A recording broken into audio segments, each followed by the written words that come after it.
திருக்குறள். யாகாவா ராயினும் நாகாக்க காவாக்கால். சோகாப்பர் சொல்லிழுக்கு பட்டு. அதன் பொருள் என்னவென்றால், ஒருவர் எதை காத்திட முடியாவிட்டாலும் நாவையாவது அடக்கிக் காத்திட வேண்டும். இல்லையேல் அவர் சொன்ன சொல்லே அவர் துன்பத்துக்கு காரணமாகிவிடும். அடுத்த திருக்குறள். தீயினாற் சுட்ட பூண் உள்ளாரும் ஆறாதே, நாவினாற் சுட்டவடு. அதன் பொருள் என்னவென்றால், நெருப்பு சுட்ட புண்கூட ஆறிவிடும். ஆனால் வெறுப்பு கொண்டு திட்டிய சொற்கள் விளைத்த துன்பம் ஆறவே ஆறாது. அடுத்த திருக்குறள்.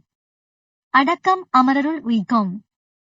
அடங்காமை ஆறருள் உய்த்துவிடும்.